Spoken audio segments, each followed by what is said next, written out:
Hello friends, welcome back to my channel. I'm back with the bonus reading for Leo. This is a thank you because Leo got one of the most views on out of all my videos from the last set. So it was Libra, which I've done the bonus video for, Leo, and then it was neck and neck last time I looked between Capricorn and Taurus. So I am intending to do one more bonus reading, so we'll kind of see how that goes.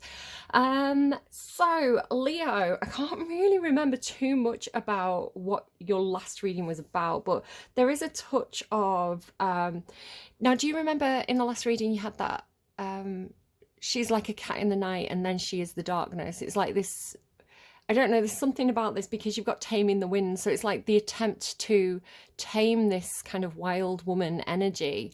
It doesn't have to be a wild woman either, by the way. Just like flip the gender if you need to. If I say she, her, and you're like, no, you're definitely talking about me, but I'm he, him, you know, you can just flip that, you know, as it fits. It's more about the energy of the person and the story that's coming through.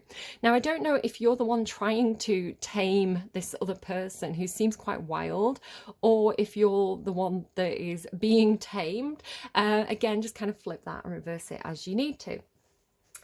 So the first thing I got through was this idea of controlling the message. So it felt almost when I was pulling cards like I was trying to lead the message in a certain way, which I don't normally do. So I think it might be a message for you guys to not try to control the messages in some sort of way, if that makes any sense. You did actually have a card, and I think I've accidentally bundled it up with something else. Yeah, here it is. You did have this smoky mirror card as well that kind of popped out as I was getting this figuring. So it's almost like a muddying of the waters. It's like the message is something like, if you try to control the messages, it muddies the waters and the message isn't going to come through clearly. So just be really wary of that. If that's you and you do have a tendency to do that, it could be somebody around you as well. There's something about the ability to accept blame. Now, again, I don't know if this is you or another person, or if this is something to do with whether or not you do accept blame. Basically, I was being shown two types of people. People who can't accept criticism and can't accept blame. And it's kind of like they get very defensive. It's quite Cancerian energy, especially like Cancerian Mars placements, Cancerian Mercury as well. This idea of kind of like, if I get blamed for something, I'm going to shift the blame because I can't handle any criticism. So I think, you know, it's quite a common thing. Sorry, if you're hearing shuffling around, my eldest is behind me playing The Sims. So yeah, there may be some cup noises. Just kind of do your best to ignore. It's Saturday. It's Saturday as well, so there's going to be like noises going on in the street. We're just going to plow on.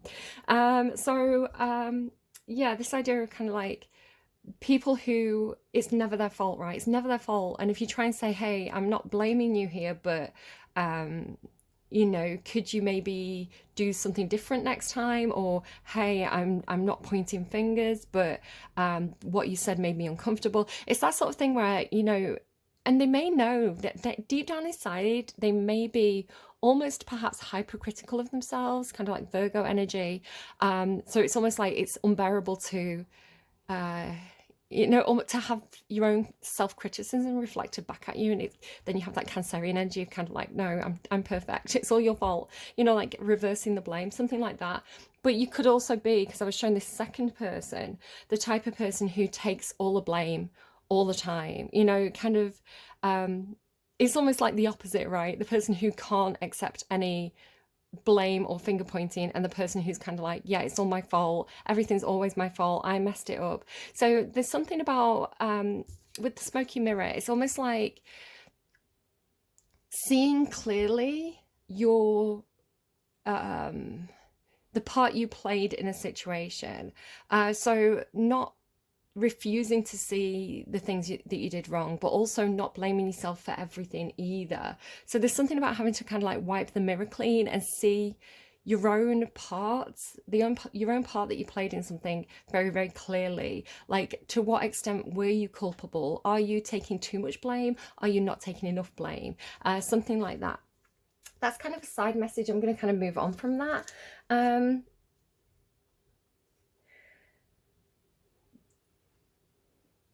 I'm just working how I'm going to kind of like go through your reading. So you did have a You did have the song A Little Respect. Give a little respect to me.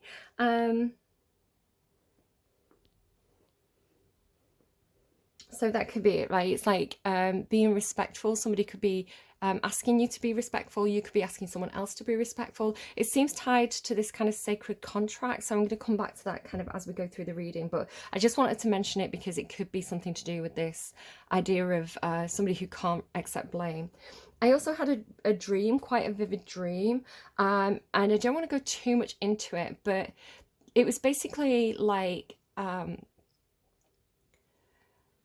there was something that was almost like a show, and it was set up to look a certain way on the outside so that it would be really attractive. Basically, he wanted people to join up and to kind of agree to go into this thing. But it was, when you actually went into it, it was all showmanship. It was all like smoke and mirrors, right? It was, it wasn't real. And what was real was almost like... It was almost, right, I'll tell you the dream kind of briefly. It was this idea of kind of like, you're going to board this kind of spaceship, you're going to pass through this light, board the spaceship, and you're going to go off into space. It wasn't exactly this, but it's the simplest way I can explain it. And so it's like you walk up and you pass through the light and you step onto this, you step into this room, and it's not a spaceship, it's containers. And the reason why it was kind of like people have been going into this thing and not coming out. So it was almost like, well, they must be going somewhere, right? If they're going into it, they must be being teleported somewhere, or, you know, being whisked away to the stars. Like they're going in and, you know, they're definitely going somewhere. So it looked legitimate on the outside, but on the inside it was like this hole cut in the floor with this ladder going down, and it took you to kind of like all these little tiny, like really small apartments. Like they were the width of a bunk bed, basically. Like a bunk bed could fit against the wall, and that was all the space. And they had like 3 people sharing this room. So I don't want to go into the dream too far, but I think the message that I'm pulling from it is this idea of a deception that encourages people to kind of like sign up and join up, like a recruitment thing. It's kind of like, look at the magic, come and join us, and then you join, and it's basically like a scam or a disappointment once you've joined. So an example would be, if we make this really mundane, it'd be something like, you know, internet providers, broadband providers going, hey, look at all this fancy shiny stuff, like join up and you can get like a free phone, you can get this, you can watch movies.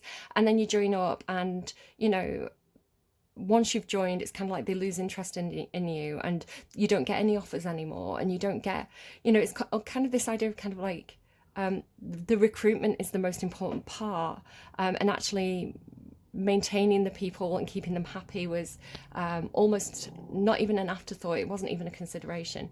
So if that's something that's going on for you, maybe, I don't know, doesn't seem like a good idea. Like, be careful before you sign on the dotted line, right? Because things may not be everything that they seem to be kind of behind the curtain. This is kind of making me think of like Wizard of Oz, you know, like he was this great magical wizard, but he was just this little man behind a curtain, you know. So yeah, that's definitely a message for somebody there.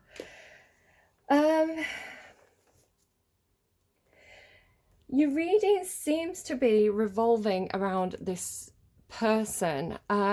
It is coming through as a feminine energy, and they are coming through as quite... how do I explain it? So you've got a couple of songs. You've got Apex Predator and Honey and Glass. Now, Apex Predator is basically about Mean Girls, about Regina George. So if you think of those kind of high school tropes, sort of the Cher from Clueless, Regina George, like there's countless examples of kind of like the popular girl kind of thing. And the song Honey and Glass talks about like seeing these girls who look like they're happy and they're beautiful and they've not got any problems. But both of these songs kind of talk about the fact that everybody has problems and everybody has pain, and some people are just better at hiding it than others. And, you know, some people can just put on the makeup, get out the door and get on with it. Just because someone is the popular girl or she's very pretty doesn't necessarily mean that her life is not a struggle. So that's a message coming through. You've got Say So by Doja Cat, which seems to be attached to this heart. Right, let me start talking you through the cards. So you've got the card, the signal. Now this could mean something specific to you. Maybe there is this idea of giving someone a signal or receiving this signal. Take that as it resonates.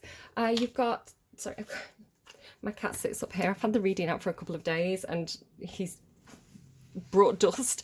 The dagger and the crown.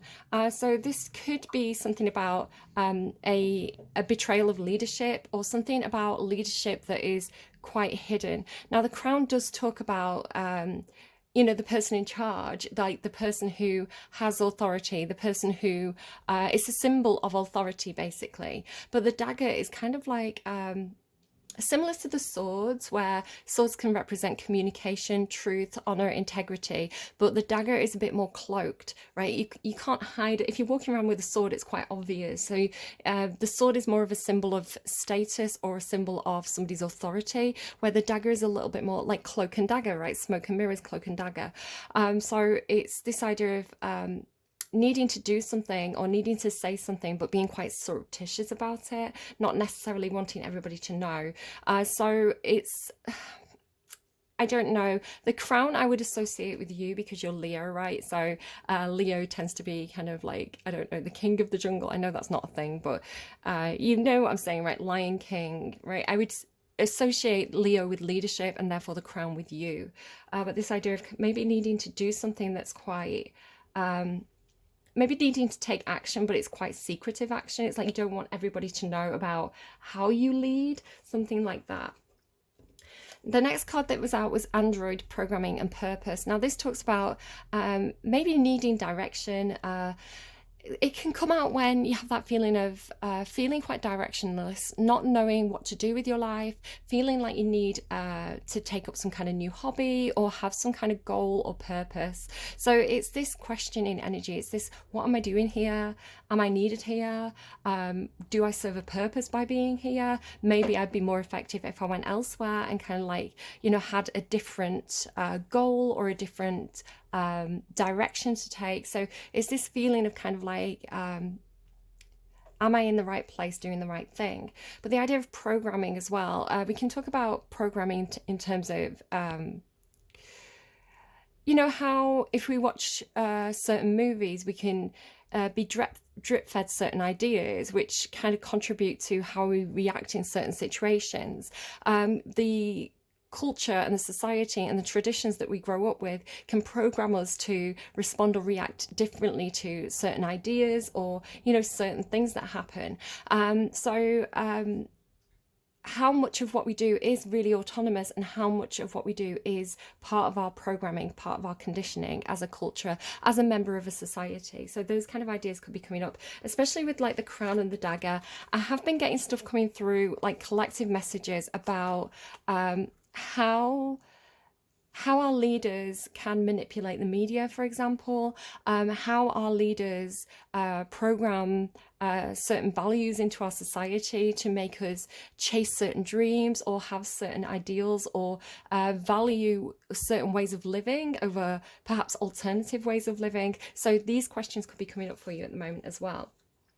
Like, why am I doing this? Am I doing this because it's what I feel like I should be doing? Or am I doing this because it feels like I'm being peer pressured into it? Something like that. This idea again of like everybody joining up to this scam because everybody else was joining it, right? It's almost like fear of missing out, FOMO. It's kind of like, but I want to join, so I know what's going on behind closed doors. And then behind closed doors, it was kind of like, you know, nothing there. It's kind of like drawing the curtain back and finding a dusty room. You do also have Asclepius in the garden, which is interesting because I was talking about alternative, I'm hearing alternative therapies, right? Alternative ways of being. And it's interesting with the crown as well. It makes me think of something I heard about King Charles. Now he was Prince Charles at the time, how he's really into kind of like alternative medicine and things like this. So it could be something like that, but especially with the appreciation here, this girl in the garden, it is looking to me like perhaps looking at medicinal herbs, perhaps looking at alternative therapies. So if you have anything going on with your health at the moment, especially to do with the head, like the dagger and the crown, especially because you then have this kind of like coming apart. It's almost like a splitting headache, right? It's almost like your thoughts, because swords and daggers are thoughts or communication or words, right? Thinking. And so the crown can be kind of like your crown chakra, your head. So it's looking to me like, you know, a thought that is giving you a splitting headache or something like that. And then like needing to heal, right? Needing to find the right herb, or, you know, sometimes like as well, if you've got a head cold, if you're all bunged up, you know, smelling something like menthol can help to kind of clear your airways. So it's got this idea of like finding the right treatment, finding the right medicine, the right herbal tea, or, you know, eating the right foods, even like adding the right ingredients to your foods can really help. So even things like, I've been using valerian root tea to help me fall asleep. But, you know, valerian root can be really bad if you've got heart problems and things like this. I believe. Don't listen to me. I don't know anything, to be honest, about herbalism or medicine or anything like that. I'm a tarot card reader.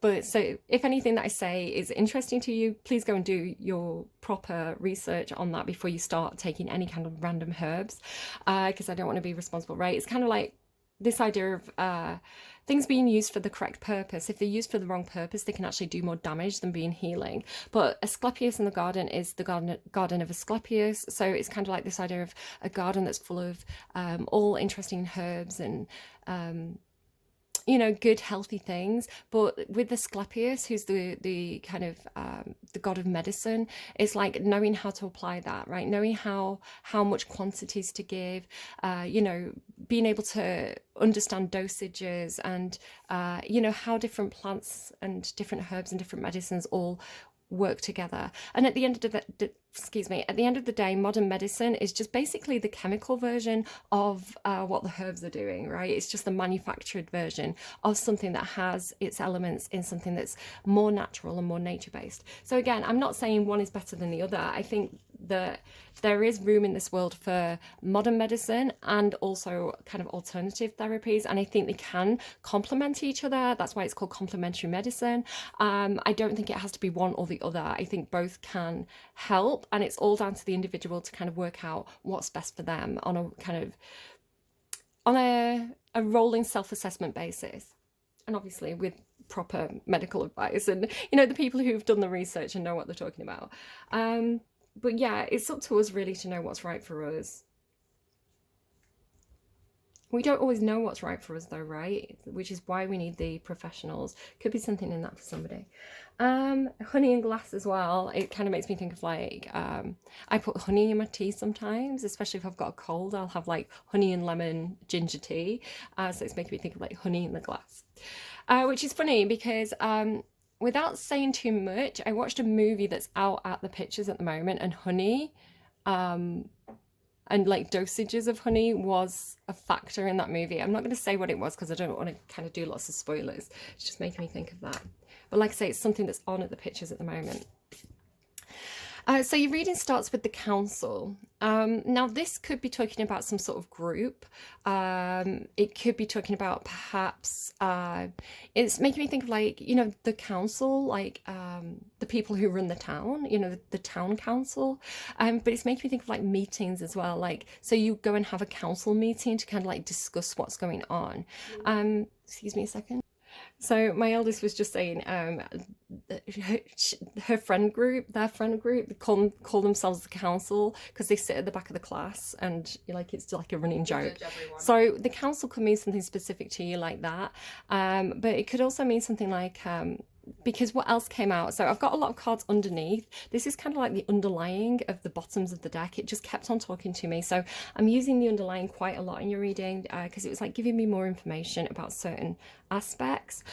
So it's funny because you also have this Council of Light card, Divine Orchestration, Helpers in the Subtle Realms. So it's almost like being able to channel help from you know, our higher selves, our ancestors, the heavens, however you see it. So it's like being able to pull in almost like, I'm hearing sublime guidance.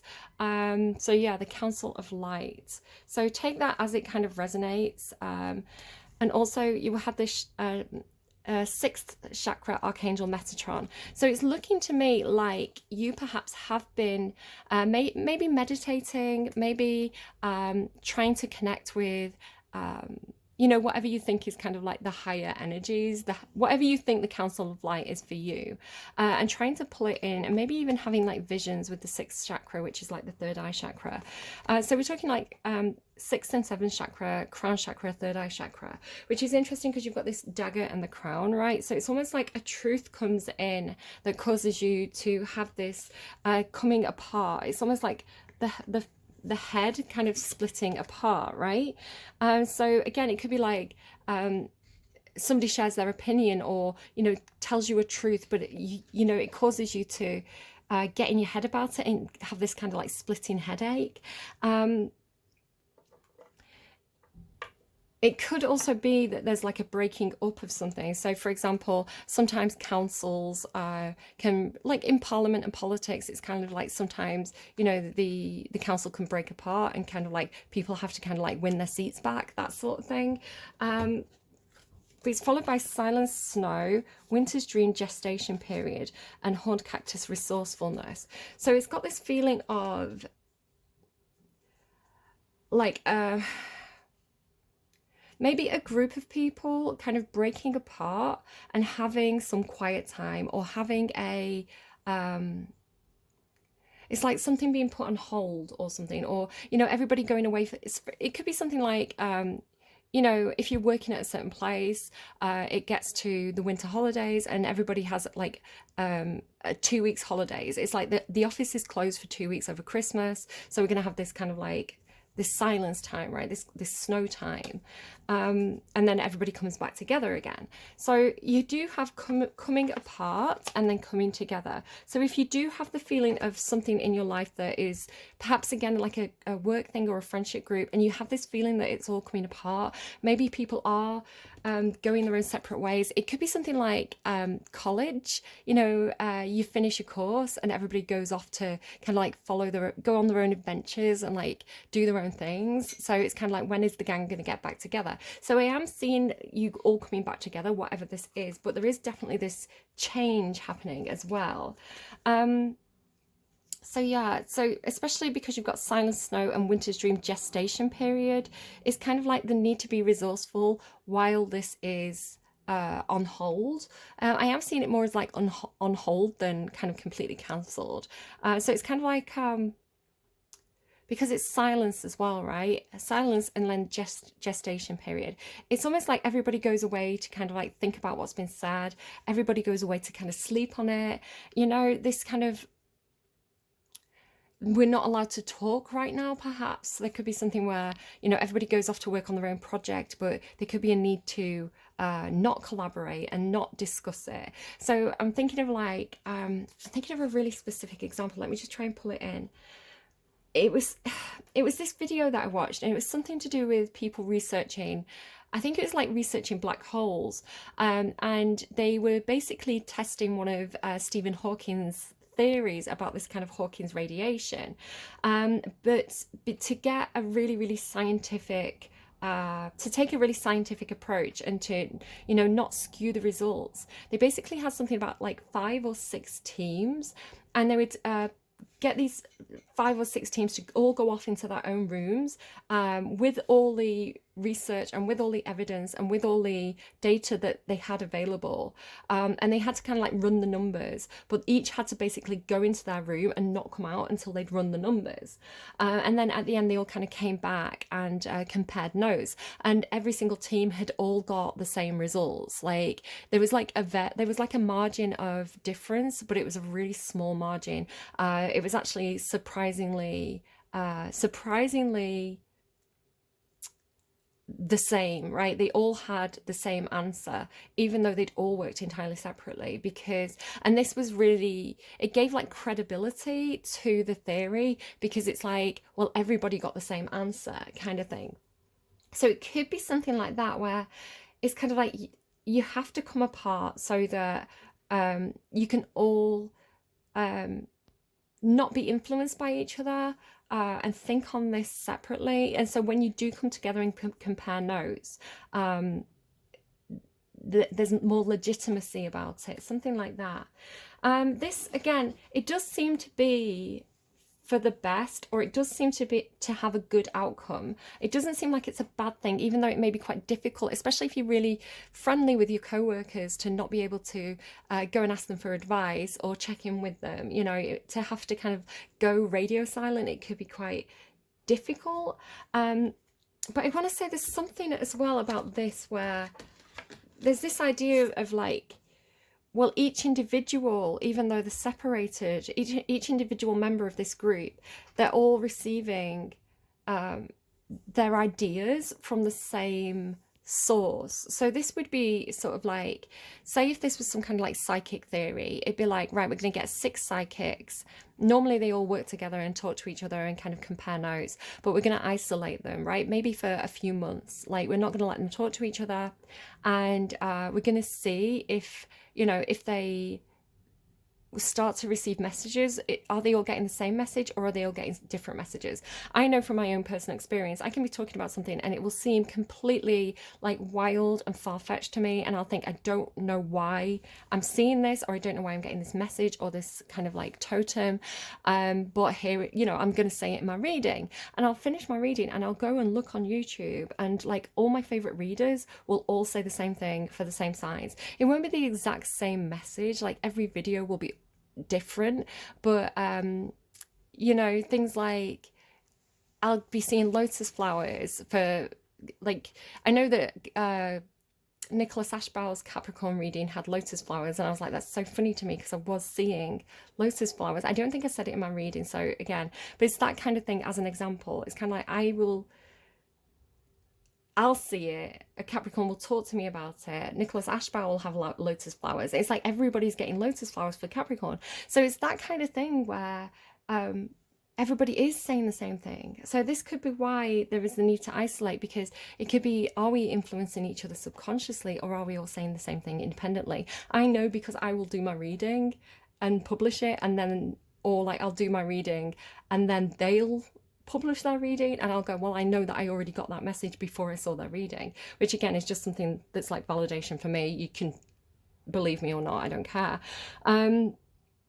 So yeah, it's this idea of like, well, everybody's getting the same, it's just like that Hawkins thing, right? Everybody's using the same evidence, so they're all getting the same conclusion, even if they're doing it separately, something like that. Excuse me, I'm just gonna have to pause, I'm getting really warm. Okay, so this next goes in. So after this isolation, or this breaking apart, or this separation, we have this kind of clarity coming in with the sun. It's like a realization. The sun doesn't mean this with this specific tarot deck. It kind of has a different meaning, but the way it's coming through for me, because it's also with this realization card, right? So it's coming through almost like an epiphany of being able to see everything clearly. It's like having the big picture or something like that. So realization and teachability and the curiosity with the stranger. It's this feeling of like with me, right? Like how that draws me in. If I get something in a reading and somebody else is talking about the same thing, or you know, they're getting the same messages, it makes me curious, because I think, well, why? It's like validation, but also curiosity. It's like, well, where are they getting their messages from? Are they getting them, or no, it's something else. It's more like the realization that we are all connected. It's more something more like that, right? Curiosity and teachability. It's like seeing,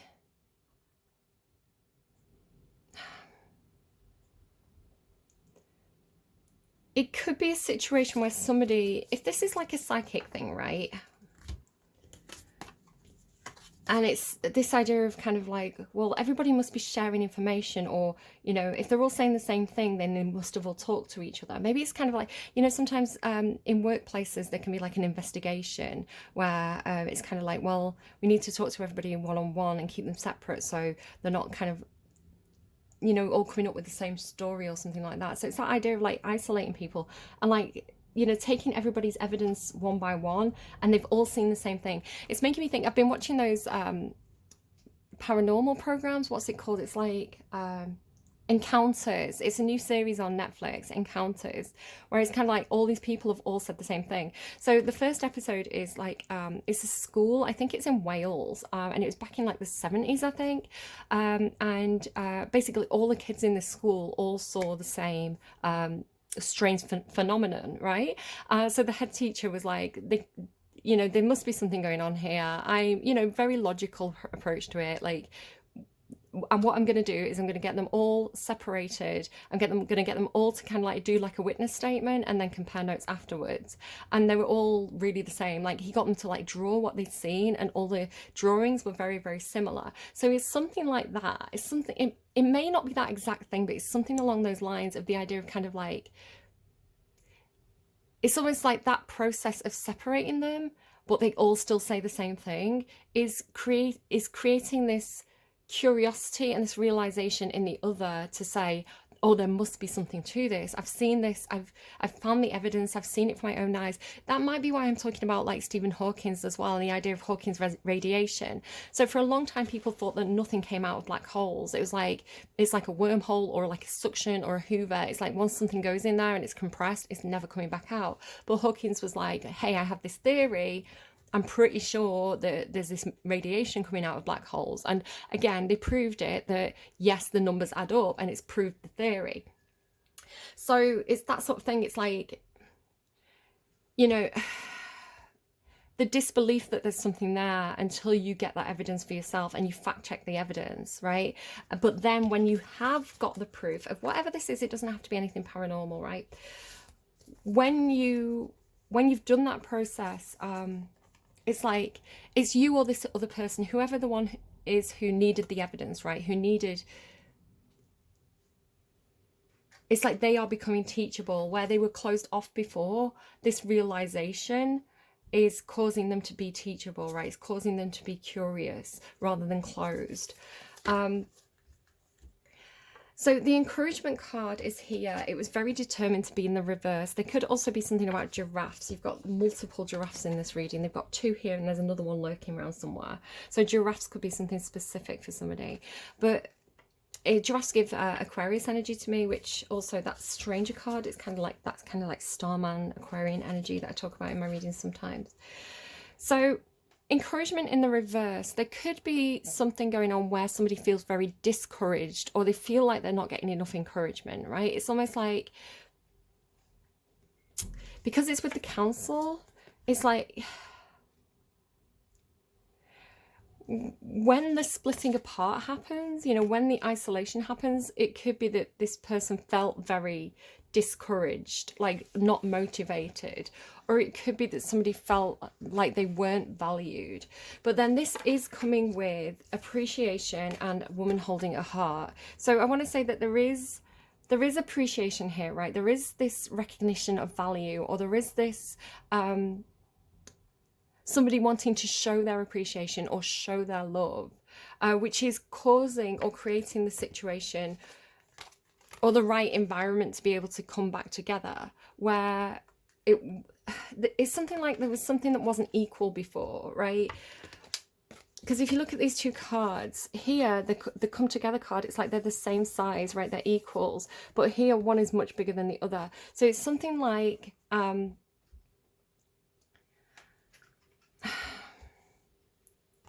because you've got that song, A Little Respect, right? Give a little respect to me.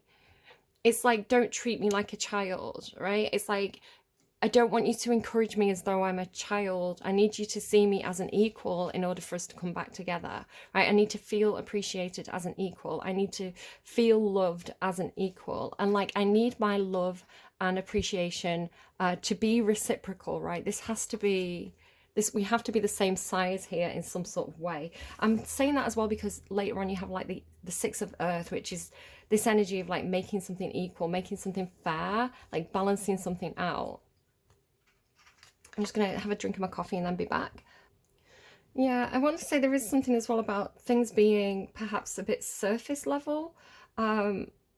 Just with the songs like Apex Predator and Honey and Glass, it's something like how people say, like, there's a beauty standard where it's like you're trying to achieve glass skin. It's something like that. It's like somebody could have felt like they were only appreciated for the beauty, but their mind wasn't being valued. It could be something like that.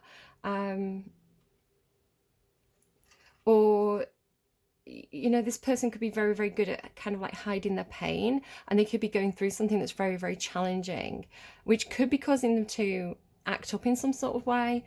But perhaps they need encouragement, right? They need to be appreciated. They need to have their feelings recognized with a woman. It's like wearing your heart on your sleeve.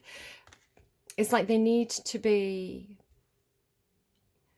like, the worst thing to do perhaps is to push this person out of the group when what they need is more, to feel more valued or to feel more included at that time. Because again, there's this feeling of like everybody has problems, right? Something like that. Like I say so came out with the heart, woman holding the heart, which is the Doja Cat song. You've also got like Waiting for Love by Avicii. I'm waiting for love to come around. And the Hounds of Love. So the Hounds of Love by Kate Bush is like, you know, you need to take my shoes off and throw them in the lake because I'm going to run away from this. So it could be a situation where it's quite hard to show somebody appreciation because they are quite tough. You've been getting that Libran energy coming through a lot, the Ice Queen, the Elsa energy. So it's almost like trying to melt the ice, right, of this person who's very maybe very cold, maybe very aloof, maybe quite swordsy, you know, they're very intellectual, logical. They're not really the sort of person to put the heart on the sleeve. So take any of that as it resonates. It can come through for different ways for different people. So I'm just giving you variants. So yeah, so there is this coming back together after a situation where something broke apart. And it's got Woodwives adaptability, Wailing Tree reconciliations, and then Moon Maiden new beginnings. So with the coming together and reconciliations, right, it means the same thing, coming back together and reconciling. But there's something about the need to be flexible and the need to be adaptable, right? It's almost like if this tree is going to grow, if this situation is going to flourish, we need to, because like the wailing tree, there's something about like reconciling but wailing about it. It's kind of like, not crying over spilt milk, but kind of, you know, maybe somebody who can't let something go, or there's some resistance to getting back together. So there is the need for flexibility and adaptability in this. So there is going to be something that's changing, right? It's a new beginning. Things are not going to be as they were before. There is going to be something that's different about this situation when this group is reformed, or when these energies come back together, or even when your own mind comes back together, right? It's like you come back together in your own mind with that smoky mirror energy, like with more clarity, with less distortion. But then you have Taming the Wind and contract, covenant, sacred contract. So with this idea of taming with a contract, it's like you have the song Walk the Line. So it's like trying to get somebody to fall into line, perhaps somebody who is quite wild and unpredictable. So it's kind of like, I don't know, laying down the rules, perhaps, trying to get somebody to follow the rules. It could be somebody's trying to get you to follow the rules. Again, I don't know who you are in this reading. Like sign on the dotted line. It's almost like, let's agree to these conditions, or here's the new contract. We want you to follow this new set of rules, something like that. And because you've got things like a woman holding a heart, it's like, because you're mine, I walk the line, right? It's like, because I care about you, because I love you, I will agree to these terms and conditions. I will allow myself to be tamed. I will allow myself to be less free, right? And to be, it's like conscripted. I don't know if anyone's got like an army thing. Like, I will allow myself to agree to these terms and conditions and walk the line and do what's expected of me because I love you, right? And I don't know if that's romantic love or what it is. But so you've got this whole story here under Taming the Wind, because like that's the thing, right? The wind is meant to be free. The wind is not something that's easily contained. I'm thinking of like when people like bottle up, like, you know, it's like a fart in a jar kind of things. Like you try and bottle the wind, kind of, I don't know, it's not meant to be bottled, it's meant to be free flowing. That's kind of the point of the wind, right? And then you've got dry desert, which again, you've got resourcefulness. So this idea of kind of like, where was it, the resourcefulness? So the resourcefulness, it was with this kind of like cold period, or you know, being iced out or being pushed out of something and having to be resourceful on the outside of it, or while this group isn't active, something like that. Because again, you've got like, you've been going through this dry period, right, and having to be very resourceful. But then you have this thing about like the giraffe's back, right? Like the giraffe is back, your partner in crime is back, something like that. Like whoever this was that you needed encouragement from before, but you didn't get it. It's like now they're showing up, but they're treating you with this change or this adaptability. It's like they're treating you more equally, right? But there is this feeling of like letting them make a decision for you. Just be careful of that. The idea of kind of like, it's almost like the Fool card, right? They're approaching this drop. They're approaching this thing that they're going to basically fall off. Sorry, they're basically going to fall off it, right? If the giraffe walks forward, they're going to fall off the edge of that lift. So it's kind of like she's allowing herself to just be carried forward and allowing this other one to light the way. So there could be something about really having to place your trust in somebody else to make a decision for you. But this is followed by these two cards that are like flying, right? The flying horse. So flying and ace of air. There could be something about, it's almost like, it's got this feeling of like running up to the ledge and being like, we're going to fall, but I trust you. And then it's like, you know, the thing that you're riding grows wings and flies, right? It's kind of like, with the ace of air as well, it's like a truth. So there's something about, it's like a leap of faith, but then because it's like taming the wind, right? It's like the air is the thing that's, this thing's using to fly. So it's a bit like the wind beneath my wings, right? The wind beneath my wings. And the Fool, yeah, the Fool card here as well. So it does feel like this great big, almost like a trust fall exercise, right? It's almost like I trust that this person's going to catch me, but they don't just catch you, they fly with you is the way it's coming through. So it could be something about literally taking a flight.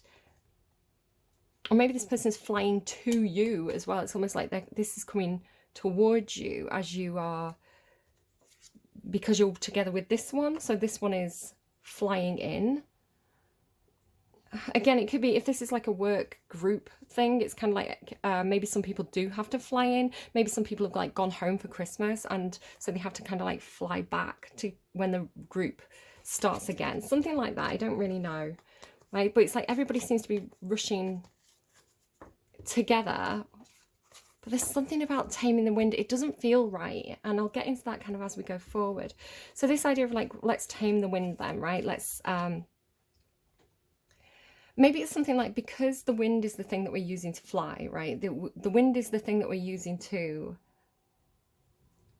go further or to go higher. It's like we're using the wind. So the wind to me is like air. So it's kind of like communication, ideas, especially with it being like the ace of air. So say, for example, this is kind of like the ideas drying up, right? We've been going through a dry patch where, you know, we've been doing, you know, maybe our company's run out of ideas, or we're having to kind of like sustain through a period where money is very challenging or something like that. But it's like this drying out of ideas. But then if this one, because again, like air to me, right, is like swords energy. It's kind of like air sign energy. So the ace of swords is like ideas. And Aries as well here, it's like Libra Aries or something. It's like the new energy that gives you the fresh start, or the person who's very creative, and you know, they have a lot of good ideas, like they're very good at kind of like spitballing. So it's like the air is helping to lift this in some sort of way. And again, it could be because this person is very good at pulling in ideas out of, it's like making something out of nothing, right? It's like because they are resourceful, or you are resourceful, whoever this is, they're very good at kind of like spinning a situation around, creating something out of nothing, because it's almost like they're receiving divine guidance in some sort of way, or they're receiving higher counsel. So it's like, this has the feeling of something like, because this person's connected to like a higher channel of information, we want to, and because that's useful to us, we want to almost like Eight of Swords this, we want to kind of like trap this because it's a resource that we want to keep using, right? It's like we want to keep tapping into that information. So we want to bring it under our control, something like that. So it looks to me like this is agreed to because I want to say there's love, right? Because it's kind of like, because I love you, I will agree to this with the commitment. And then, but it's got this feeling of like, it's almost like as soon as that commitment's made, as soon as you sign on the dotted line, hang on, there's something about the keys, right? So there's this key here. Was there something about a key somewhere else as well? Where did I see? It's something, maybe it's like unlocking the mind, you know, it's almost like he's got like a keyhole on his head. Yeah, here, right, with this giant, it's like unlocking someone's mind with teachability. It's like, is this person teachable, right? Let's unlock their mind. Let's free the thoughts, something like that. I don't know. It's like as soon as you get the key to this person's mind, or they get the key to your mind, it's like you're giving the person the key to your mind, right? Like you're giving this person, it could be something where it's like you're giving away your ideas. Whoever the one is who seems to be getting information from the stars, right? It's like the workplace seems to be, well, we want the copyright to your ideas, right? We want the what would you call it? I don't even know what you call it. We want the we want the ownership of your mind, right? We want the ownership of your ideas. Like we want to tame this flow. So then you have like, it's almost like being stuck at home, right? Like all these different keys, like being stuck at home, having to hermit mode, like having to, maybe it is that sort of thing of, because there's something about the tree, right? It's like the tree keeps getting bigger.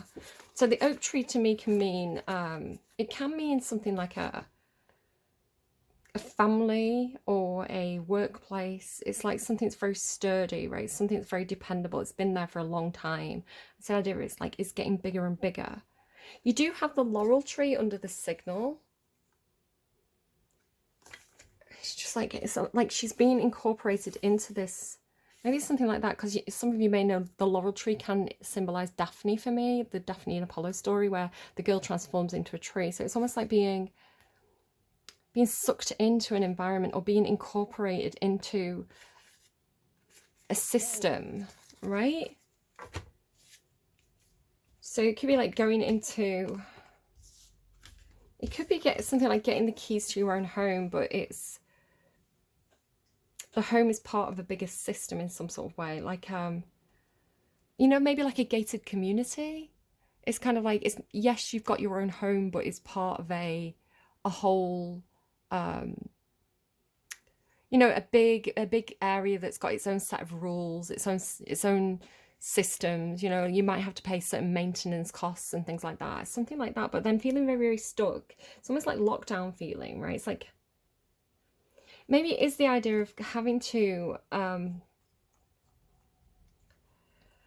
it's almost like cramming, you know, like if you've got a test coming, you kind of like sit there and you cram, right? It's kind of like, I'm going to lock myself away in my room and I'm going to just really focus on this one task. So, or like writers, you know, like if a writer's got a deadline, it's like they have to kind of go behind closed doors and just sit at the desk and kind of like get that manuscript written. It's something like that. It's like, it feels like behind closed doors, right? It's like being under lock and key, or agreeing to be part of a bigger, be inside a bigger system. Yeah, just be really careful, because like I say, that dream, it was very, it's like, but feeling very stuck. It's like as soon as you agree to it, and it could be something, I think one of the readings had something about, I think it was Libra. I think it was Libra's reading, this idea of almost like getting married, right? And being like, if I get married, I'm going to get access to all these other resources that come with my partner. Or like, it didn't have to be married. It could have been like a business deal, right? If I, instead of being an independent business, if I join up with this other business, or if I accept assistance from this big business, you know, I'm going to get access to more resources, right? The whole networking of this bigger business, like all their contacts, I'm going to get access to, or, you know, I'm going to get funding. I'm going to get, by being part of something bigger that's more like, maybe like more long-term established, it's like I can get a lot out of this through the access to it.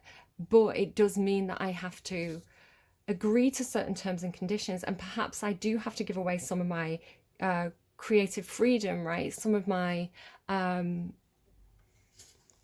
independence in order to have this growth. So Libra was basically agreeing to something, but it was coming with a lot of heartache for them. It was coming with a sense of disappointment because they were losing that independence by partnering up in order to gain more contacts, more networking, more resources, more money, right? So it could be something very similar. It's like, as soon as this is done, right, as soon as these terms are agreed to, and this person falls into line, whether again it's you or somebody around you. And yeah, I'm seeing a connection with Libra's reading though. The October Libra reading, it was the one where it's kind of like they needed two kings to fill the emperor's shoes. Yeah, it's like as soon as they sign and they get incorporated into, right, it's like things get less flexible, right? You don't have as much flexibility or adaptability because you're suddenly connected to all these other kind of branches. So instead of being able to perhaps be very reactive or do what you want to do on that day, it's kind of like you've got to meet the deadlines or you've got to fulfill the contracts. So yeah, it does immediately come with this, like, almost like the day-to-day grind, right? It feels boring. It feels boring to be like, I'll give away some of my creative freedom to do things almost like the follow the leader way, right? To do things the dependable way, to do things the programmed way. It could be something to do with like, maybe you are a writer and you're trying to get yourself published, but nobody's giving you the time of day because you haven't got the connections, right? You've not got the industry backing. So signing up to a writers group, right, an established writers group, or having to get a job, perhaps having to get a job where, you know, what you write is dictated to you and you have a deadline. It's kind of like, it's gone from being almost like when you turn something that's a hobby into something that's a business. It's kind of, you lose some of the fun of it, right? And it becomes something you have to do rather than something you want to do, especially if it's very much like schedules and timing. It's becoming more mundane. It's like every day's the same. Like I keep just walking around in circles here. It's got this real stuck feeling, which I think is causing this person to, it's almost like, whether this is a conscious thing that they're doing or an unconscious thing they're doing, it's looking to me like, again, I don't know if they're actively doing this or it's something that they do just because they feel a certain way. It's like they start to wish for change, right? It's like they start to, like, you know, like they've had their head down ploughing the fields, but then every so often they look up to the sky and they think, I wish something would change. I wish something fun or exciting would happen, right? It's like this feeling of kind of like, I'm so bored of doing the same thing every day. And so it looks to me like, because this person's very connected, right, to this higher council, the council of light, whatever this is, divine orchestration, help us in the subtle realms, because this person is very, like, they have these kind of like universal or celestial guardians. So it could be like guardian angels, maybe it's like ancestors on the other side. So this process of kind of like praying for change is actually having a really big reaction. It's like it's actually pulling in the storm, right? Because this shake-up is coming. So again, it's not that, I want to say it's something to do with this person's mind. Again, whether this is you or somebody else that you're dealing with. Maybe somebody's got like, you know, it does feel like a bit like when people have ADHD, and I can't diagnose anyone, but I know from, you know, people talking to me or from watching the videos about it where people with ADHD are talking. And again, I worked in a school, I worked with a child with ADHD, diagnosed ADHD. So it's almost this idea of kind of if somebody has a great big brain, right, where things are lighting up inside there, and, you know, it's the idea of having to do something and focus on something that's very, very mundane and boring is almost torturous. And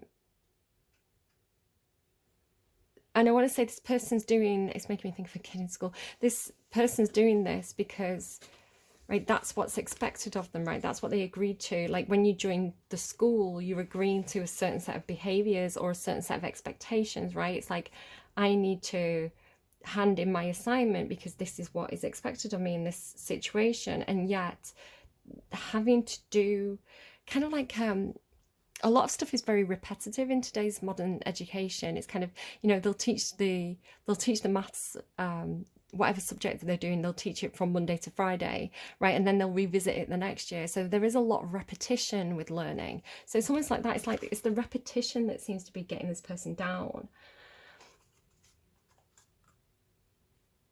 So yeah, it's like this feeling of, it feels like almost even like a mental storm, right? It's like the storm clouds are coming, right? This person is, you know, their mind's, it's like, it's something like having to do something so mundane is, it's almost like a build-up of the ideas, a build-up of the need to be entertained on a higher level or something like that. It's kind of like frustration, perhaps, like frustration, or even like, yeah, like I say, like a headache, because it's so hard to kind of do that boring thing day in, day out. It's making this person crave excitement and crave change and crave intellectual discussion, or the ability to kind of like do things because it's just fun to do them. It feels like a real building up of this person almost like praying for change, right? And then I want to say the change happens, whether this person intended it to or not. And again, I'm thinking about children sometimes who do have something going on with behavior or neurologically, where it's kind of like that needs an output, right? It's kind of some of them will start to be quite difficult in their behavior because they're getting frustrated, right? They need the release of that. So it's almost like this person, this wind that is being tamed, is ultimately untamable, because again, it's almost like the storm in a jar, right? The storm is gonna, it's almost like the storm is building, it's gonna crack the jar. It's untamable. It's not supposed to be constrained, right? Because again, ideas aren't supposed to be constrained. You're not meant to put a creative mind inside a box, right? It prevents the ability to be creative. So I'm going to pause, I'm going to drink some coffee and come back. Okay, so one of the other songs that you had was Switch by Will Smith. And I think it's this idea of the need to switch things up, right? To have a change, to have a switch, to get out of the humdrum and the mundane and the ordinary, and have something that's exciting. Like, it's almost like praying for the storm to come in. And so you have these cards here. So it's will and work, right? Will here and work beaver. It's like the will to work, right? The will to perhaps maintain a steady job, right? And maintain a steady income, or, you know, the intention, the will, the intention to put the work into something that you've basically agreed to, right? It's I agreed to this. My intention with my whole heart, right? This person's coming with the heart on the sleeve, is to commit to this, and it is to you know, do what I said I would do, you know, to fulfill my purpose here, you know.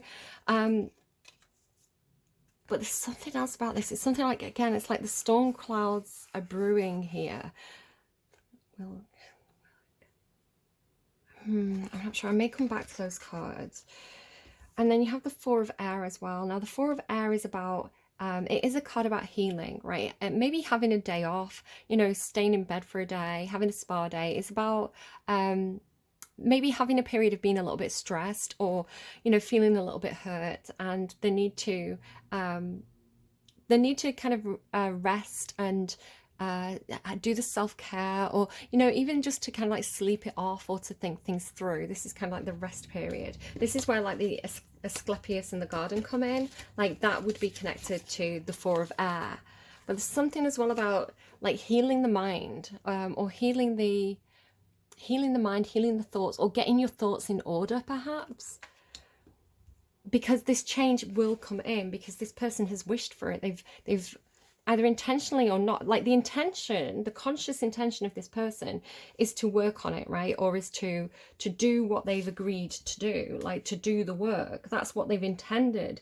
And yet there is something about them where, like, they're calling in the storm, right? They're calling in the excitement, they're calling in the, it's almost like, you know, some people really thrive in a challenging situation. It's like they really kind of step up to I don't know, I've had it where, so like a really silly example is I used to work retail, and like during Christmas things would get really hectic and it was stressful and it was hard, and I'd normally get sick afterwards, like by New Year's Eve, because there was so many demands around the Christmas period at work. I would be ill for New Year's Eve, right? I would never get to go out and celebrate New Year's Eve because I would be, it's like as soon as you had a couple of days off after, like for Christmas, like it's like your body goes, right, okay, now I can get sick, right? Now I can, like, I've been running on empty, and now is my time to kind of like really, do you know, it sometimes happens like you work up to your holiday and then you have a day of rest and then you're sick and you're like, I'm sick on my holiday. It happens so much because I think we push ourselves in work, right? We really, really rise to the challenge and push ourselves. So it has that kind of feeling to it of, maybe a situation that has to change. I was talking about this, about society basically in work, with my boss, and I was saying the way things are now, it's unsustainable. Like something will have to give, something will have to change, because it has to, right? It just has to. It cannot continue the way that it is, just generally about politics. And so this is like, it's thunder moon as well, right? So it's this feeling of kind of like wishing for the storm, wishing for the chaos, wishing for the upheaval, for everything to be up in the air, because then it's almost like chaos is a ladder kind of thing. It's like, I thrive in this. This is what I crave in a way, and not in an unhealthy way, in a way that's kind of, I'll explain the why as we go forward. I'll explain the why, because it did take me a minute to understand this, because this is also followed by the perfect storm, right? The courage to step into life, like embracing the storm energy, embracing the unexpected, and, you know, the opposite of the mundane, right? The mundane is safety, right? It's familiarity, it's predictability, it's the bottom of Maslow's hierarchy of needs, where you're saying, okay, I know what to expect here. I feel safe because I know what to expect from this situation. You know, I know where my next meal's coming from. I know where I'm sleeping tonight. Where this feels like maybe it's moving more towards like self-actualization, or the problem with that, as good as it is, it's kind of like Pentacles energy, right? As good as it is predictable, and it does get boring, and it does get stagnant. So everything has a good side and a bad side, right? And we can't deny that the bad side is there, right? We can't sit in our security driving ourselves crazy because we're craving something fun, because we're not going to be happy, right? It's like we might be safe, but we won't be happy. So there's something important about acknowledging the need to let the wind out of the bottle. Sometimes I feel like that's some sort of myth, right? Letting the wind out of the bottle, letting the wind out of the jar. I'm going to Google it. Hold on. Okay, so I did study classics, but this is one that I'm not super familiar with. Obviously, it was in my mind somewhere because I was like, I feel like I know this story. So I do need to go and like look this up myself, and you're free to do the same. It says, in the Odyssey, Aeolus gave Odysseus a favourable wind and a bag in which the unfavourable winds were confined. Odysseus's companions opened the bag. The wind escaped and drove them back to the island. Although he appears as a human in Homer, Aeolus later was described as a minor god. So this idea of keeping the unfavourable winds always trapped in a bag, but then letting them out, right? So again, this idea of like taming the wind being trapped in a bag. It's like, maybe it's something to do with things being appropriate or inappropriate, right? So it's kind of like your ideas and your conversation that could be seen as disruptive, perhaps, should be kept in the bag, and you're agreeing to this, but you have the need to discuss these things. You have the need to share these ideas. So even though they're seen as not being suitable for a certain environment, it could be that you have to, it's like you have to let them out of the bag, right? You have to express them, or this person does. Again, it has intentionality. So there's something about, like, these cards here, right? Taming the wind, change, intentionality, and courage to step into life. It's something about, and again, will and work, right? The intention is to do the work. The intention is to walk the line. But there's also this change in intention where this person is, it's almost like they're leaping right into the eye of the storm, right? Because it's, yes, there's a big storm, but the eye of the storm is stable. The eye of the storm is safe. So it's like, I've got to get to that place, I have to go through the storm. So this could be talking about, because there is some sort of change happening, right? Where this coming apart and coming back together. So it could be something like, in order to, because it's like, because, excuse me, I'm wondering if it's like two places. It must be two places. In order to get to the eye of the storm, which is my intention, I'm going to have to move through the worst parts of the storm to get there, right? Maybe it's something about flying, right? I don't know. I'm just trying to pull this in. I'm trying to understand this message in like real time. Because I know I'll be safe there, right? So I know my aim is for security. My aim is for stability. But there's something that I have to say or get off my chest, or there's something that's going to be difficult before I can get to that. The eye of the storm. The eye of the storm. I am not sure. Yeah, look here as well, like the eye of the storm. Soul passion, the eye of the storm. It's like that's where the passion is. Like in the midst of it is where the passion is. So intentionality is followed by the Six of Earth. So there's also an intention to balance something out, to make something fair, to make something. The Six of Pentacles can talk about the need to redistribute finances to make them balanced and equal, because there was definitely something that wasn't equal here. It could be something about leadership as well. I'm not quite sure what I'm getting with that one. I always find this, like, the further I get into a reading, like the further I get into like the future, the harder it is to kind of understand the messages fully. So while you've got things like I walk the line, you've also got things like I want to get lost with you, right? By, is it Stereophonics? It's that I want to get lost with you. Dun, dun. Do all the things you want to do. Get out of my mind with you, so come on over. It is this like shared urge to go, maybe go and have a blowout, right? Maybe go and have a good time, or do things that aren't safe and predictable but are fun and spontaneous, or maybe wanting to do it with someone else, maybe this other here that you're coming together with. Like taking the leap of faith, like maybe going on a spontaneous flight or something like that. I don't know what's good for you and what's not good for you. Again, follow your own instincts with that. But then perfect storm, right? Being the courage to step into life, the courage to have experiences, the courage to do something crazy is the way it feels, right? To untame the wind.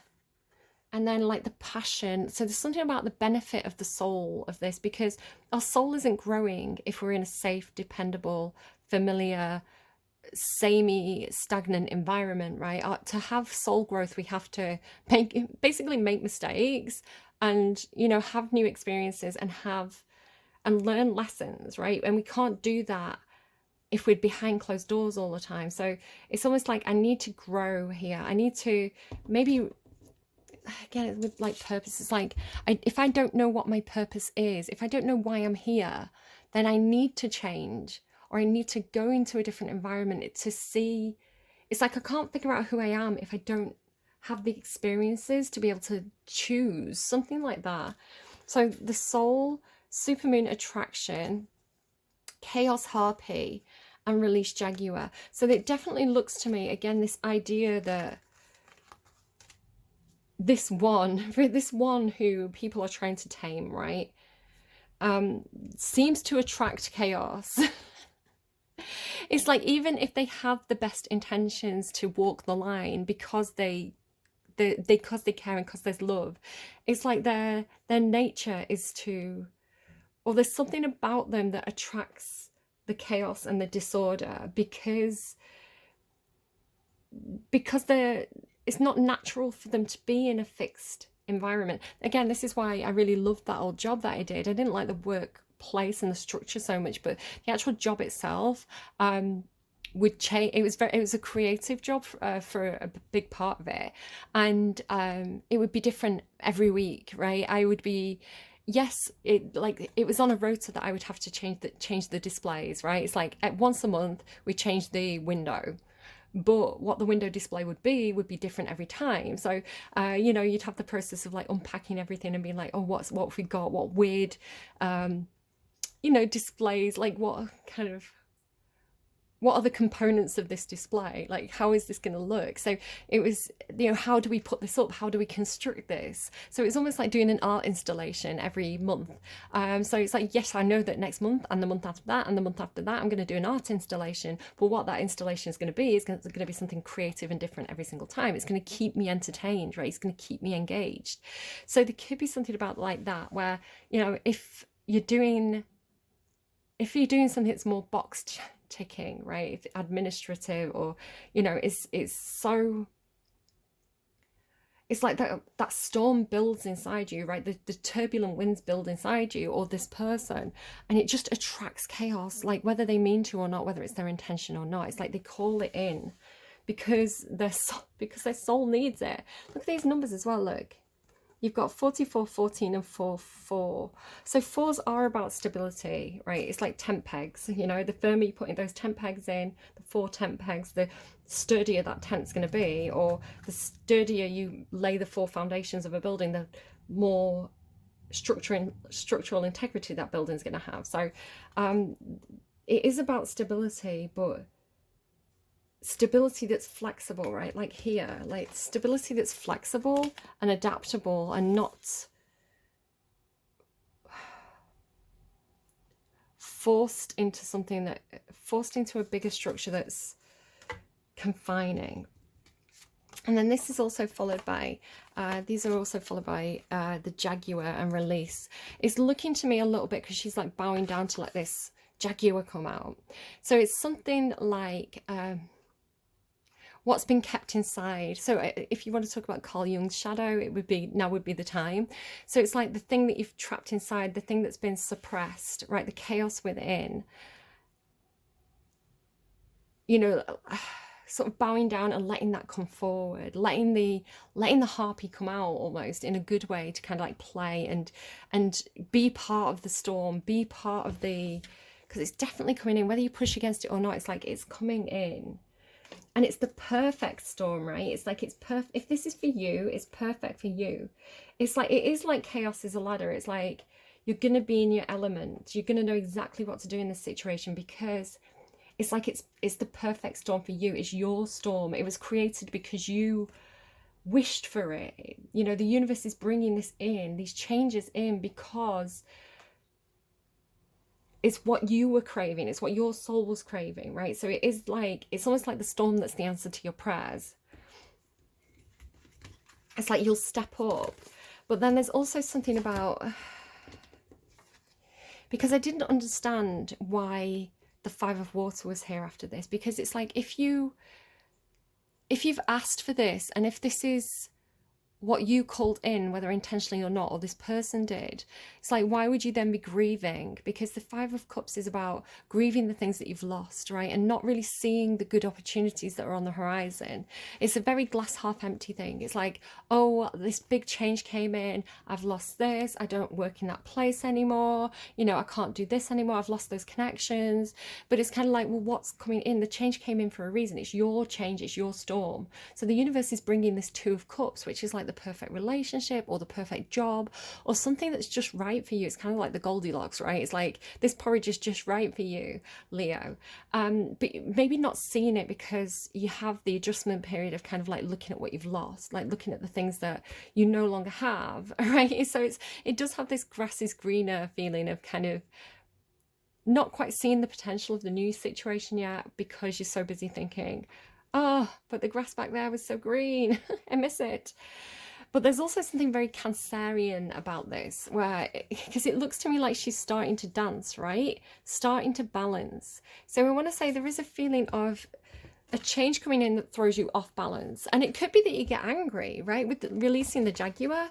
It could be that, you know, let the storm rage on kind of thing. You know, you could really let something, you know, give someone a tongue lashing, or, you know, you could really whip up a storm when a change comes in, because I want to say it does throw you off balance. So I mean, I have this, I think everybody has this to an extent where, you know, we lose our composure a little bit, we get angry, we shout, we say things maybe we regret saying because we've been thrown off balance, right? Because we lose, it's almost like the mask slips in a way. Not that I think the mask is like a false mask, but it's almost like the part of us that, you know, we want to fit in, we want to be agreeable, we want to get on with people. So sometimes we bite our tongue, sometimes we hold things inside, but, you know, sometimes those things can really, really start to grate on us and it needs expression. So it's kind of like sometimes you just say it, right? Maybe you know, you get out of bed on the wrong side of the bed, you know, your boss comes in saying we're going to do this big change and you think, I've had enough of this, I just have to, and you just open, right? It's like the wind comes out and you just, this is what I really think of this situation, you know, and it can really ruffle feathers, but it can also create change. Like when everything kind of like dies down, when those feathers kind of like, when everybody's hair stops standing up, they're showing me like, you know, cats hiss at each other and all the hair stands up. It's like when everybody kind of like settles back down and think things through and they think, oh, because nobody likes to be told that they're doing the wrong thing, like, right? Nobody likes to be criticized. Nobody's happy when somebody says, look, I'm done with this situation, you're really pissing me off right now. You know, people can be defensive, you know, especially if it's unexpected. But it's almost like maybe going away and kind of thinking about it and being like, oh, hang on, yeah, okay, maybe I don't agree with the way that person expressed it, but they do have a point. Yeah, that could be, you know, maybe Leo's right. Maybe there is a better way of doing this, or, you know, maybe Leo's right. Maybe I was taking advantage of them, or, you know, maybe Leo's right. Maybe you know, something I was doing as the boss was making them feel discouraged, and, you know, maybe I do need to make some changes. So it could be that sort of thing, especially with this, I want to say. Because again, it feels like everybody's coming into this with good intentions, right? The intention to do the work, the intention to come with appreciation and love. So I don't know, it does feel like, you know, the storm that clears the air, that sort of thing. But it's also looking to me a little bit like, right, this, I really like it actually. It feels very Cancerian to me, if anyone's got Cancerian placements. I've got Cancerian North Node, so it's like I need to lean into this more. I need to do this more. And again, it did take me a while to understand the message. It's something like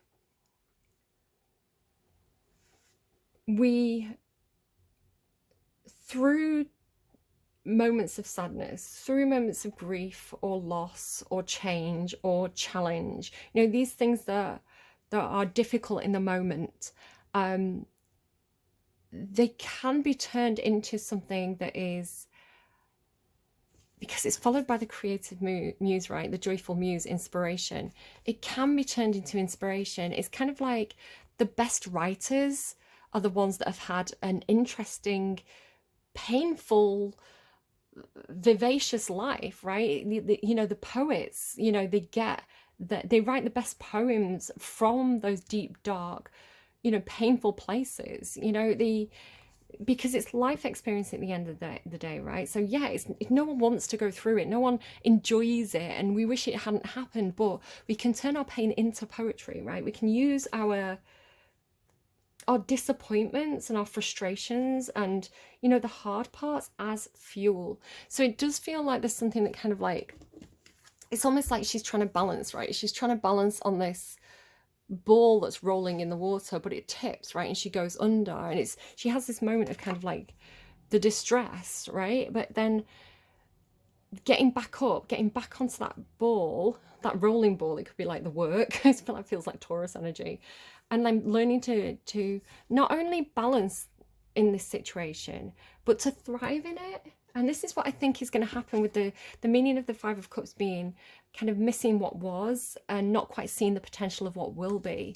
So it feels like as this situation moves forward, you will find your balance, especially because this is also followed by, and whether it's you or this other person, like they will find their balance, right? They will manage to, you know, regain their equilibrium. Maybe it's like a work-life balance, or yeah, work-life, like what I want to do, what, you know, my need for creative expression, but also my need to do a consistent job and earn money consistently, right? It's like I need to walk the line, but I also need creative expression. Something like that. It's like I can have multiple needs, and those needs can be conflicting.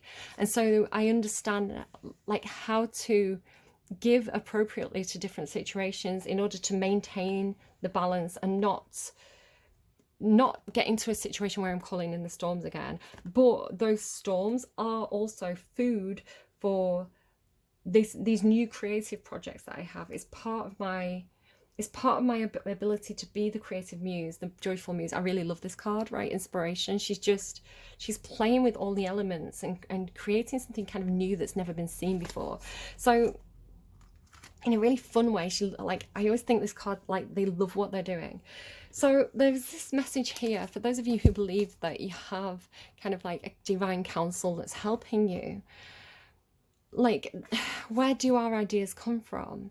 So there's something about when we stagnate, right? When we're doing the humdrum, when we're doing the every day is the same, right? And yes, it's safe, and yes, it's dependable, and yes, I know where my next meal's coming from, I know I've got a roof over my head, but it's boring and I'm stagnating and there's nothing new. I've had this feeling the past few weeks. Like, I'll look on Netflix and I'll look on YouTube and I'm like, everything's the same. Everything's starting to feel really stale and stagnant, and I'm so bored. I'm so bored. So I've had that feeling of like wishing for change, right? Wishing for something interesting to come my way. So it's like this feeling of like, well, these helpers, you know, because whether this person realizes that, you know, this, right? It's like, because they're looking out for you, and they can see that you're in something that's really stale and boring, and that it's not good for you because you are stagnating. So when you're kind of like consciously or subconsciously wishing for the change, you know, they're in agreement. They're in agreement that this is good for you, right? Because you're going to have, like, the change is going to bring soul growth, right? The change is going to bring experience and, you know, shake things up a little bit for you. And yes, it might be a challenge while you're passing through the storm fields, but on the other side of it, you're going to really come into your own, right? You're going to really have a lot to work with, have a lot of new material to play with. So it's kind of like being a stand-up comic, right? You can't be a stand-up comic if you're telling the same old jokes all the time, because people are going to get bored of them. You need new material. And so this is giving you the life experience to maybe make comedy out of the tragedy, or to have new raw material to work with for what you're going to be doing going forward. So good reading. And having the balance, right? Having the balance. There is something about being up in your own head as well. Like, so you could be a very dreamy person. You could spend a lot of time.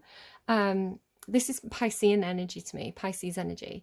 You could spend a lot of time dreaming or imagining, or, you know, playing through storylines in your head. Even if it's a case of watching a movie. I did this last night where I watched a movie and I was like, oh, I would have taken that in a very different direction. I think this would have been a better movie had this happened and not that, because that was very predictable. And I think that would have been more exciting. But it's kind of like they went for the safe option, and I was like, oh, I'm disappointed with that movie. So it's kind of like that sort of thing of like, you know, you could just be looking at what other people are doing and thinking, oh, I would do this, I'd do things a little bit differently. And it doesn't mean that you have to repeat what somebody else is doing, but it's kind of like it's this out of the box, right? It's like something, spending time imagining what if. And then you have these cards here, Mother Rose, returning to each other, compassion, humanity. So again, this idea of coming together.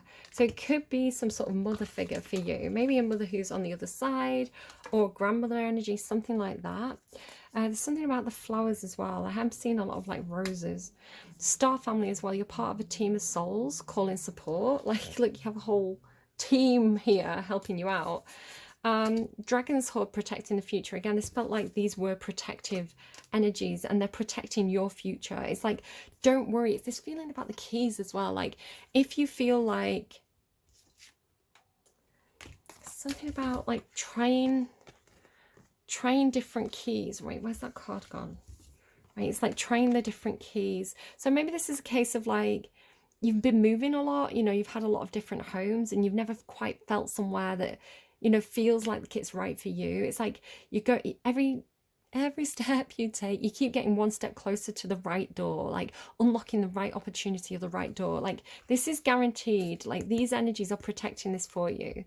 You see, it's like you're not going to miss these keys. They're intended for you. They're your future. So this isn't going anywhere. It's not keys that are gonna, it's kind of like if you think about like going into life and going into different opportunities in different situations, there's a series of doors that open up for you. It's like you are going to have, those keys are protected for you. Like, when you get to the door, the keys will be there. Something like that.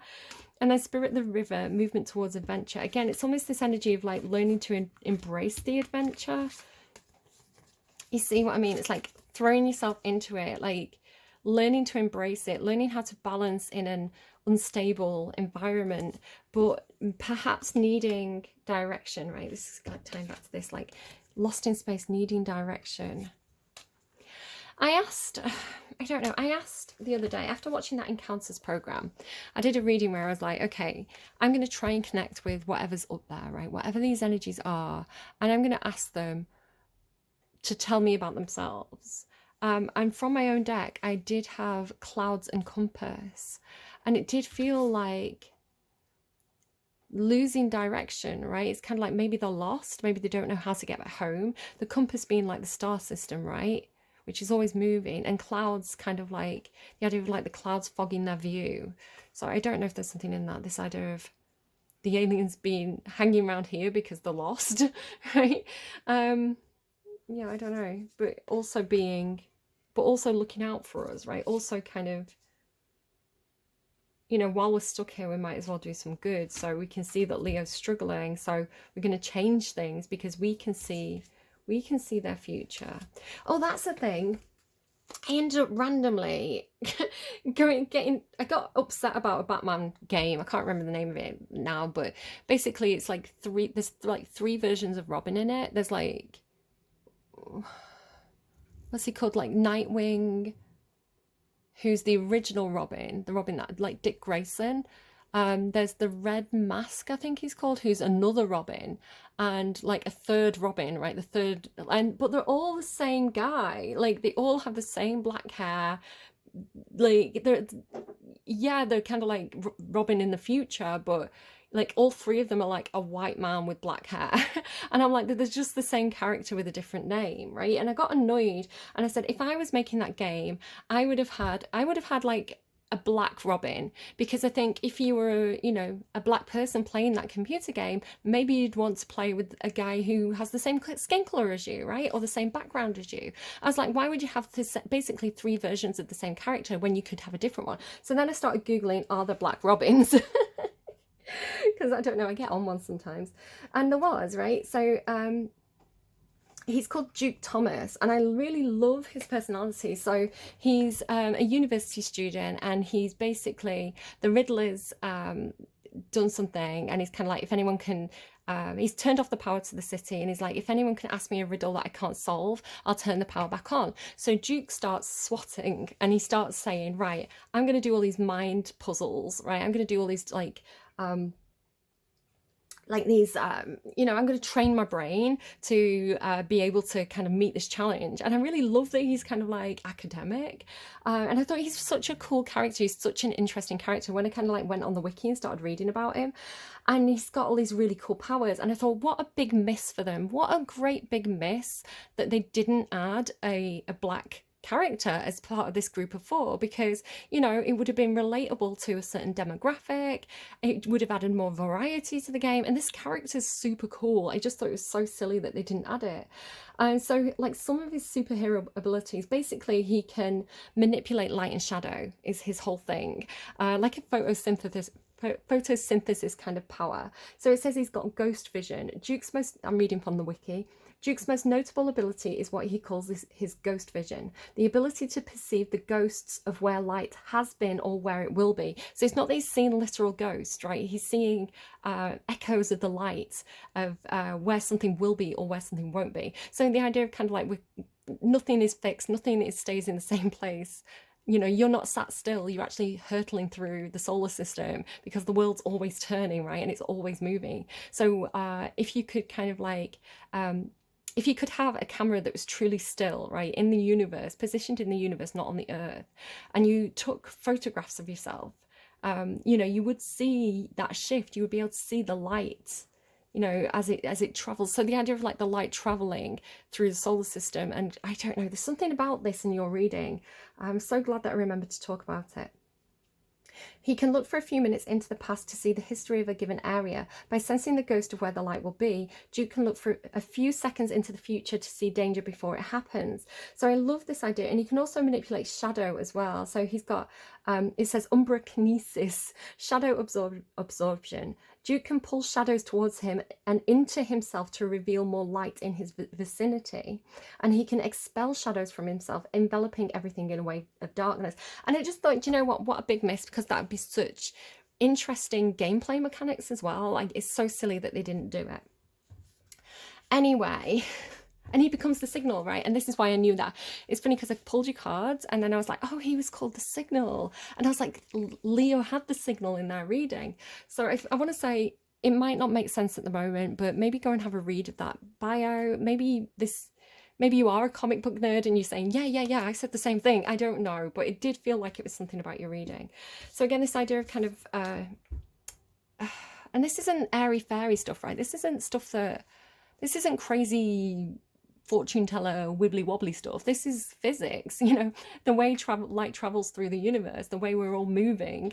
This is physics, right? This is legitimate science. So it's something about that, like the idea of kind of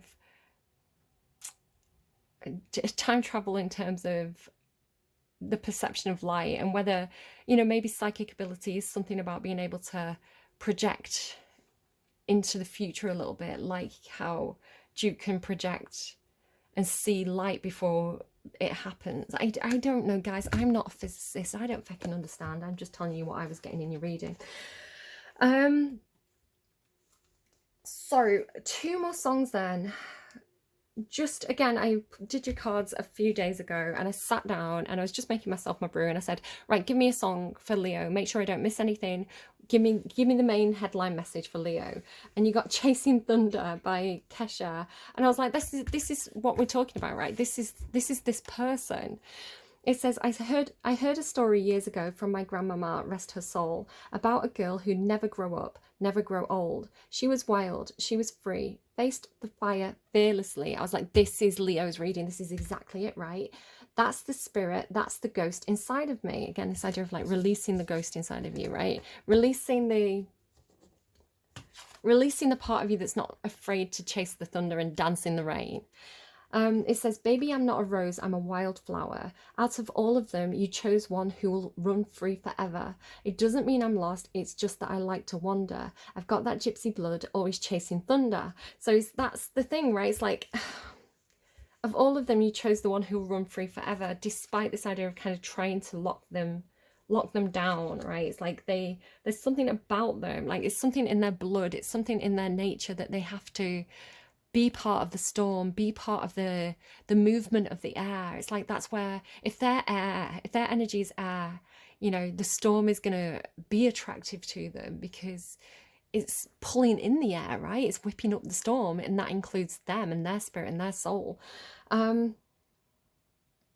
Yeah, I'll let you kind of look up the lyrics or listen to the song on that one if you want. You've also got, like, when I kind of got to the end of the reading and I was struggling to understand that last message, the song that came through was Into the Blue by Lana Del Rey. So let me just pull that one up.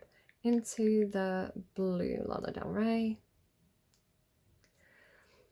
It's called Get Free, sorry, Get Free. It says, finally, I'm crossing the threshold from the ordinary world into the boring world, the ordinary world, into the reveal of my heart.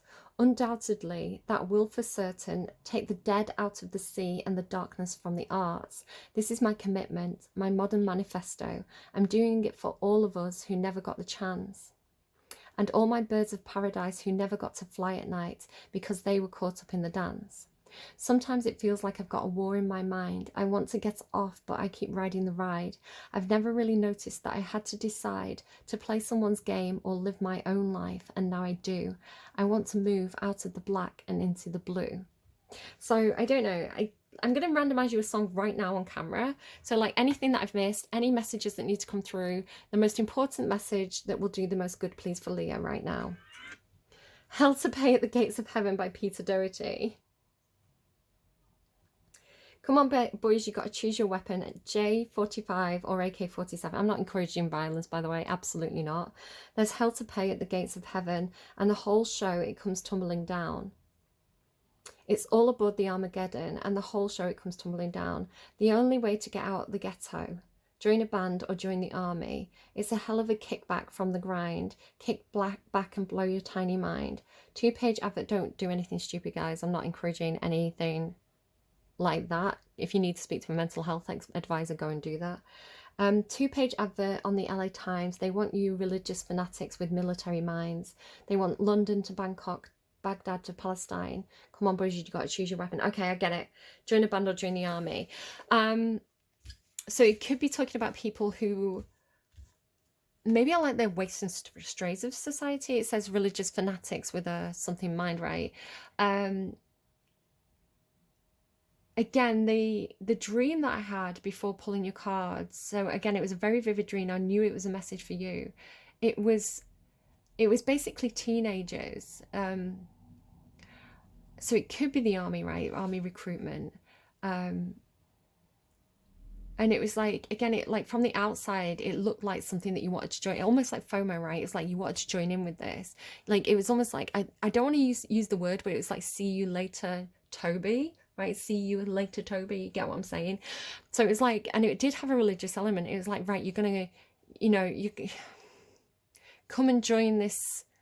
Come on board, right? Come on board. Come on, pass through this light, and you will ascend. And yeah, like you passed through the light, and you went into this basically container with a hole in the ground, and you went into this tiny little room. And it wasn't what you signed up for, right? It wasn't what you thought the experience was going to be. So again, I'm not saying anything bad about the army. I have a lot of criticisms, but, swings and roundabouts, black and white, grey areas, all that kind of stuff. I can say good things, I can say bad things about it. But, again, this idea of, it doesn't have to be the army, but it's this thing about like the recruitment process, right? Being recruited into something that was not what you thought it would be when you signed up, right? It was like, I don't know, it's something for somebody. Okay, and I kind of want to get you an advice card. Let's get you, because she mentions it in that Lana Del Rey song, right, Get Free. She says, release myself from the Crowley way of being. So let's go to the Mirror of the Soul deck. An interesting one. Should get an interesting message out of this. I get a bit scared of using this deck, to be honest. The message that's going to do the most good: defeat and indolence. 5 of Swords. So there is a conflict of opinions, a conflict in the mind with the 5 of Swords. just if it's relevant as well. I was a bit bored yesterday, and I ended up, you know, you kind of scroll through and you think, what should I watch? And I ended up watching a, I don't know if it's like Lad Bible, but it was a video about different people who had taken someone's life, basically, in different ways for different reasons. And one of them was an army sniper. And he had a lot of difficulty with it. It made him very depressed, actually. Said it was this weird thing, like, you know, not verbatim, but he said something along the lines of, it was strange because you'd be out on this, you know, out on this job, and I think they were surveying like a prison or something and stopping people from kind of like trying to attack the prison in order to kind of like get people out, kind of thing. So they were watching this prison. And then we're watching these people who were milling around, and he said you started to give them names, you know, you started to be like, oh, there's Bob, Bob's out getting his milk again. And, you know, really it was like observation, and it was just keeping an eye on things, and it was information gathering. So, you know, be like, there's Bob, like, you know, Jeanette's out with the cows again, you know, good work, Jeanette, you got plenty of milk today. So they'd create these characters for the people they were watching to be able to distinguish, you know, which one and who was doing what and who was talking to who.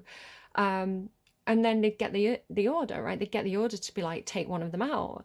And so he'd spent the whole week giving these people a personality, and then he had to, it's like he wasn't just, you know, shooting a can, he was killing Bob, you know? And so